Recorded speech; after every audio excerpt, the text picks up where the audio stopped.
Vamos a revisar algunas patologías de las vías urinarias, así como la inervación de las vísceras, y estudiar el músculo diafragma, así como la pared posterior del abdomen. En cuanto a la clínica, la palpación renal, el polo inferior derecho se puede palpar, esto a través de una palpación profunda del lado derecho del hemiabdomen. En el lado izquierdo no podemos palpar el riñón izquierdo porque realmente es muy difícil o necesita estar crecido para poderlo palpar. Por supuesto, si tenemos un paciente delgado es mucho más fácil poder palpar el riñón derecho. Obviamente un paciente obeso difícilmente vamos a poderlo ver. En cuanto a los quistes renales, es un hallazgo común en las tomografías o en los ultrasonidos y la mayoría no requieren manejo, solo que sean extraordinariamente grandes sí puede realmente hacer un efecto ocupativo y requerirán cirugía. También otra de las patologías son los quistes renales múltiples o enfermedad poliquística, que eso a la larga puede llevar insuficiencia renal crónica y ser un motivo para trasplante de riñón. En cuanto a este, se realiza a nivel heterotópico pegado a los vasos ilíacos externos, así como conectando el uréter a la vejiga. No se pone en posición ortotópica, que sería en su lugar habitual, porque recuerden que la irrigación del uréter es segmentaria, entonces no es posible tener un uréter muy largo para conectarlo a la vejiga. En cuanto a este puede haber dos tipos, o bien de un paciente que tiene un traumatismo craneoencefálico y tiene una muerte cerebral, que sería un cadáver con corazón latiente, o bien un donador vivo relacionado o algún amigo. Las anomalías congénitas del riñón puede ser una pelvis o un uréter bífido. Son frecuentes presentarse, aunque pueden pasar asintomáticos. Generalmente esto se debe a una división del divertículo metanéfrico, que es el que formará la pelvis renal o el uréter. Si es total, pues encontraremos un riñón supernumerario. O es incompleta o parcial, veremos una pelvis bífida o un uréter bífido, dependiendo la extensión, que lo podemos encontrar por medio de estudios radiográficos, una urografía excretora. En cuanto al riñón de nervadura, se presenta en 1 a 600 de los fetos o de los nacidos vivos y generalmente es por unión de los polos inferiores del riñón. Es muy raro que ocurra en los polos superiores. Generalmente se sitúa esta a nivel de L3 o L5 porque la raíz de la arteria mesentérica inferior le produce un tope, una obstrucción mecánica para que siga ascendiendo el riñón y por eso se quedan descendidos o están bajos. Este generalmente puede pasar asintomático o bien puede ocasionar obstrucciones de las vías urinarias o infecciones de repetición. En cuanto a los riñones, están paralelos a las vértebras, más o menos entre la T12 y L3-L4. En clínica, cuando vemos una radiografía para ver el tamaño del riñón, generalmente contamos, para saber si está normal, contamos de 3 a 3 vértebras y media para ver si es adecuado. Entonces, hay que tener presente la imagen de los riñones para en las placas simples podemos identificarlos a los lados de las sombras que generan los músculos psoas ilíacos. El 80% de los litos renales son radiopacos porque tienen calcio y entonces se pueden ver en las placas simples de abdomen. En cuanto a la litiasis renoureteral, puede suceder en cualquier sitio, desde los cálices renales hasta el uréter o incluso encontrar en la vejiga o en la uretra. Estos generalmente son de 3 milímetros y se pueden atorar y distender el uretero y eso generará un dolor cólico. Hay que acordarse en dónde están las estrecheces, que es en la unión uretero-piélica, a nivel de donde hay el cruce de los vasos ilíacos, y la tercera estrechez ureteral sería en su ingreso a la vejiga. Generalmente el dolor se va a localizar a nivel de T12 o L2, que son los segmentos medulares que inervan el riñón, y entonces su irradiación de este va a ser hacia el dermatoma genitofemoral, que es el L1, L2, entonces el dolor vendrá desde la espalda, rodeando la parte lateral del abdomen y llegando a nivel inguinal o incluso hasta los labios mayores en las mujeres o al testículo en el hombre. Entonces, un estudio fácil para distinguir si hay una obstrucción, podemos hacer una urografía excretora. El riñón normal se pintará adecuadamente la pelvis renal, mientras que en el riñón obstruido se pintará únicamente la imagen del riñón, como estamos viendo aquí en el caso, pero no veremos la vía urinaria. Esta se puede manejar los litos a través de una litotripsia extracorpórea, que son ondas sónicas que golpean las estructuras rígidas que produce el lito y lo pulverizan y ya sale como arenillas a través de las vías urinarias. O bien se puede hacer una exploración armada a través del meato urinario, entrar a la vejiga y a través del orificio ureteral entrar y canastillarlo y sacarlo, o bien destruirlo con láser o con ondas sónicas para después que salga pulverizado y quitarlo. Aquí tenemos la imagen de un lito ureteral expulsado espontáneamente, como son muy filosos. En cuanto a la inervación de las vísceras abdominales, estas son llevadas a través de los nervios esplácnicos o bien de los nervios vagos, que es del nervio vago, que es el décimo paracraneal. Estas imitan ramas presinápticas, tanto simpáticas como sinápticas, hacia el plexo de la aorta abdominal y los ganglios que están ahí asociados.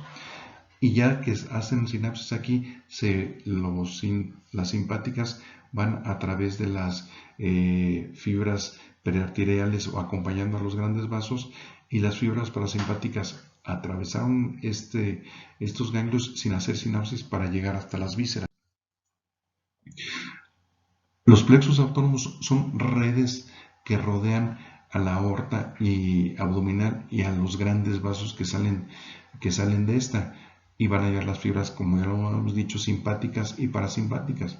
Estos plexos son el celíaco, que está alrededor del tronco celíaco, alrededor de la mesentérica superior e inferior, un plexo que está entre ambas, que sería el intermesentérico, y derivados de estos, los plexos hipogástrico superior e inferior.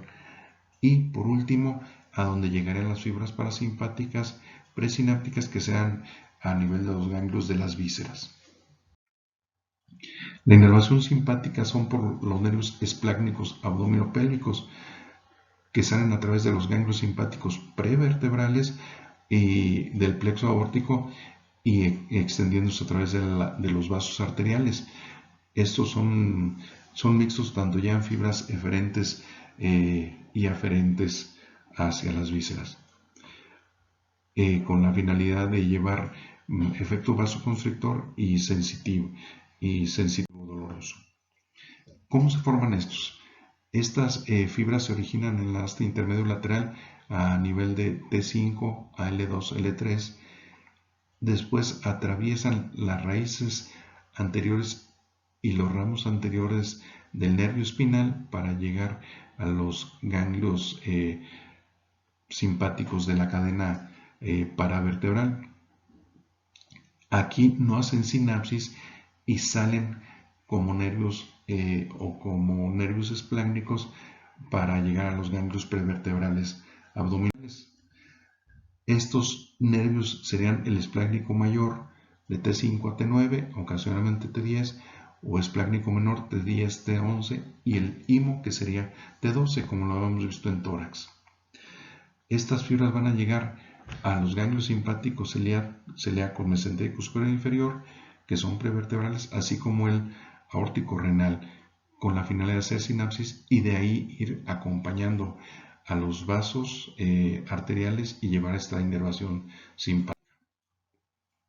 Otra porción está dada por los troncos simpáticos lumbares a nivel de los 3 o 4 segmentos medulares lumbares altos, y de ahí igualmente se van a desplazar hacia los plexos, generalmente al plexo hipogástrico inferior y superior, y van a participar poco en el intermesentérico o mesentérico inferior. Y van a llevar fibras simpáticas presinápticas a los ganglios prevertebrales que están en este sitio. Estas neuronas, ya que hicieron sinapsis en estos ganglios prevertebrales, se dirigen a las vísceras y van a estimular a todas las vísceras que están localizadas en el abdomen. Y también hay que recordar que hay algunos ganglios prevertebrales mínimos o inomidados que están propiamente entre los plexos hipogástricos, como se había mencionado en la clase de generalidades de sistema nervioso. Hay veces que incluso una neurona a nivel de estos plexos puede ser el equivalente a un ganglio.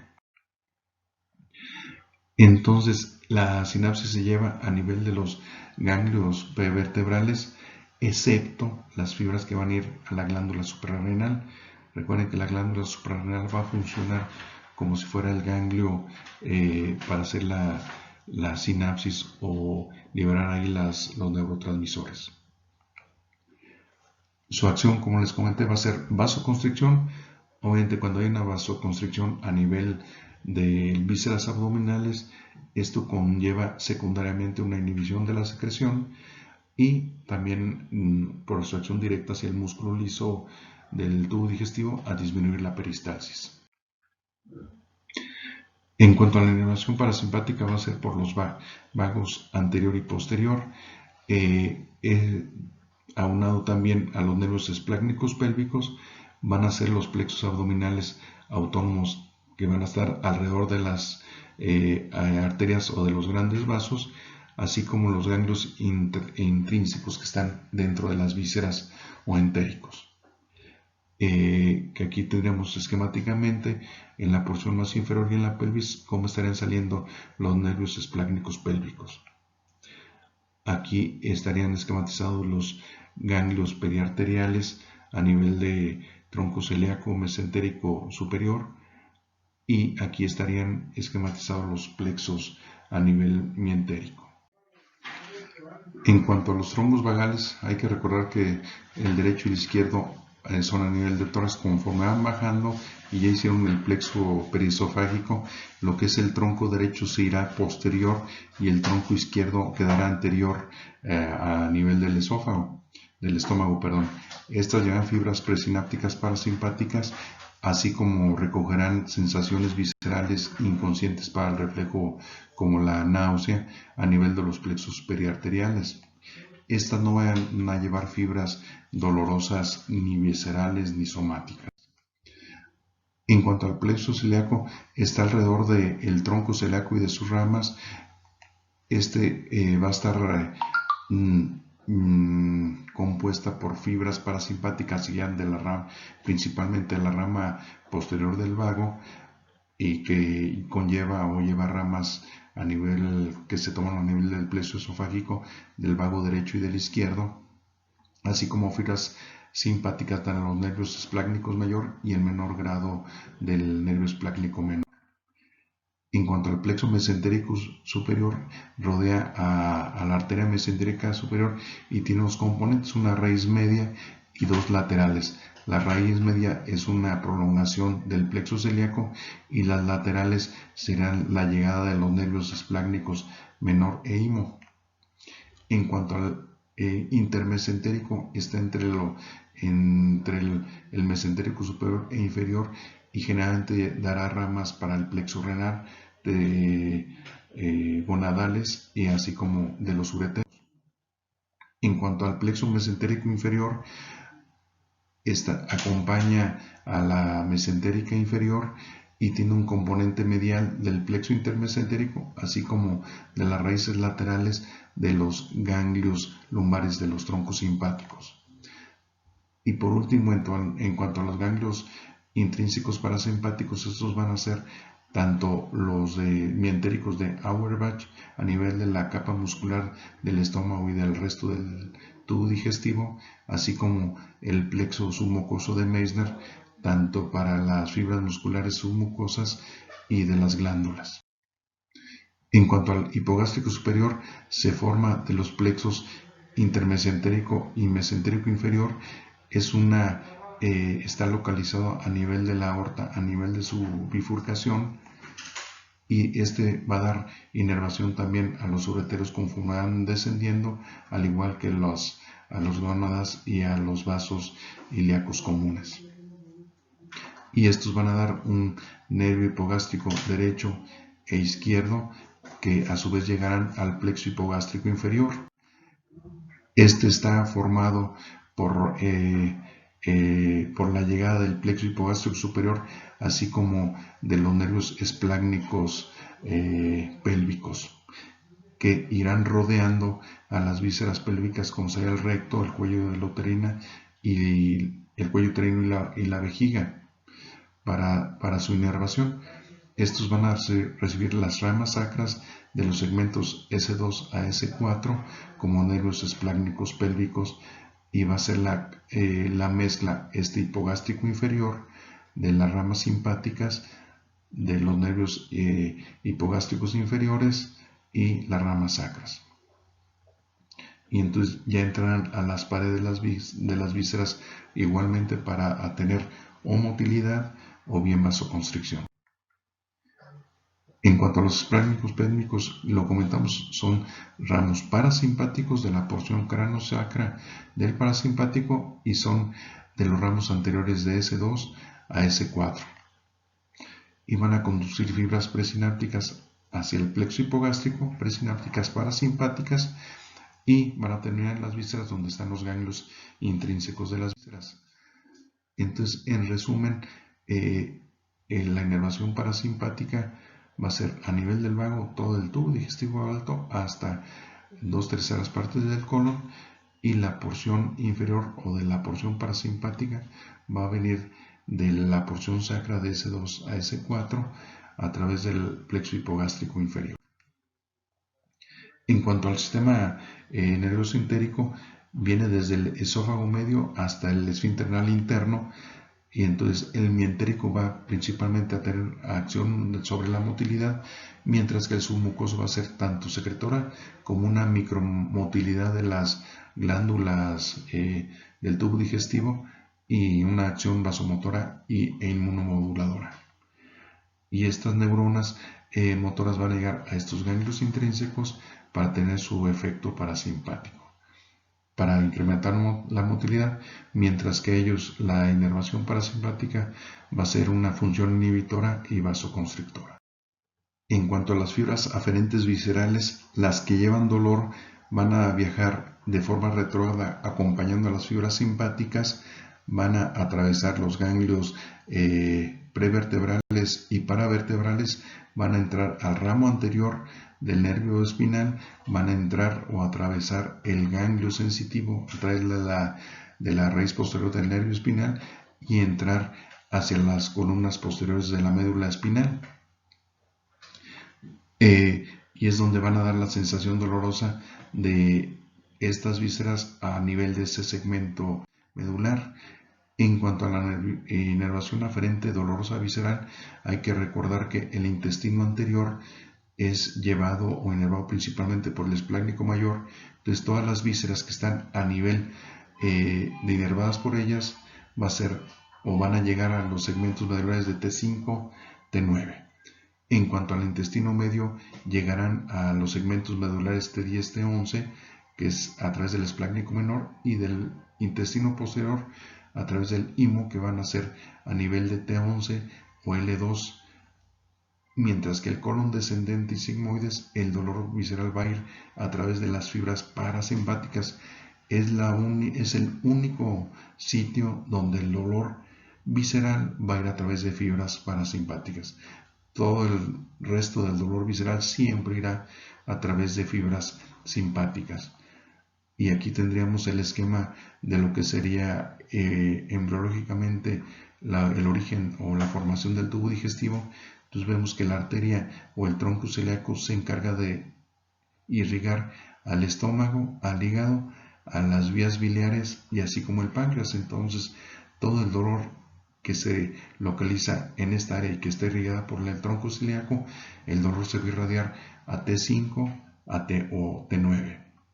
En cuanto a la mesentérica superior, va a ser la porción del duodeno a nivel de la mitad de la segunda porción del duodeno hasta lo que sería el tercio distal del colon transverso. Todo el intestino delgado y la mayor parte del colon va a estar irrigado por la arteria mesentérica superior y va a ser recogido el dolor de este tubo digestivo a nivel de lo que sería el nervio menor, que va a ser T10, T11, y su dolor va a ser a nivel periumbilical, mientras que lo que es la porción distal del tubo digestivo, como es el colon, la parte distal del colon transverso, el descendente, el sigmoides y parte del recto, va a ir o va a estar irrigada por la mesentérica inferior. Entonces el dolor se va a sentir a nivel de los segmentos torácicos T11 o L1, y entonces se sentirá a nivel suprapúbico o en abdomen bajo.